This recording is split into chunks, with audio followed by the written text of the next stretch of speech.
আসসালামাইকুম। আপনাদের অনেকেরই কোশ্চেন ছিল আপু স্যান্ডউইচগুলো কী করে বানাও। এই যে দেখেন, সবার আগে আমি হিরো ব্রেড নিয়ে নিয়েছি। এটাকে হিরো ব্রেড বলে। অনেক জায়গায় পাওয়া যায় কিনা আমি জানি না, বাট আমাদের আমেরিকাতে এখানে পাওয়া যায়, বা ইটালিয়ান ব্রেড অনেক সময় বলে। আর এটা আমি এখন শসা, একদম কচি শসা ফালি করে নিয়েছি। এই যে এই শসাগুলো, হ্যাঁ, ফালি করে নিয়েছি ধুয়ে। আর এখানে চিকেন ব্রেস্ট আমি চিকেন তান্দুরির মতো করে নিয়েছি, জাস্ট রেগুলার মশলা দিয়ে। কোনো তান্দুরি মশলা লাগবে না, কারণ তান্দুরি মশলাগুলো দিলে ডিফারেন্ট ফ্লেভার আসবে, স্যান্ডউইচের মানে টেস্টটা পাওয়া যাবে না। হ্যাঁ,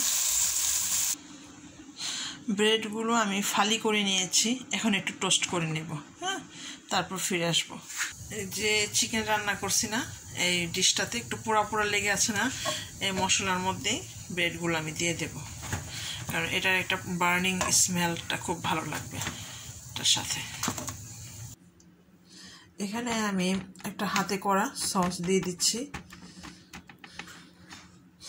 যে ব্রেডটা তাতে নিয়েছিলাম।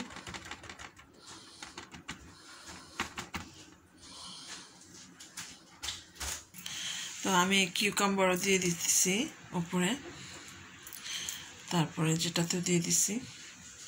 এখন আমি চিকেনটা দিব। This one goes here. Okay, চিকেনটা দিয়ে দিলাম, দিয়ে এখন লিড দিয়ে কভার করতে হবে উপরের চিকেনটা দিয়ে।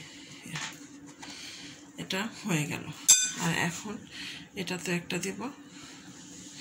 আপনি ছোট বড় যে কোনো সাইজের করতে পারেন, আর ইচ্ছে করলে সাথে কি বলে যেন, পেঁয়াজও দিতে পারেন। তো পেঁয়াজ আমি দিলাম না, দিয়ে দিলাম। তা এখানে হয়ে গেল। তো এভাবে একদম ইজি অ্যান্ড সিম্পল। আরও কিছু ভেজিটেবলস অনেক কিছু অ্যাড করতে চাইলে আপনারা অ্যাড করতে পারেন, ম্যায়োনিজ, তারপরে আপনার কি বলে মাস্টার্ড, সাবট্রিও।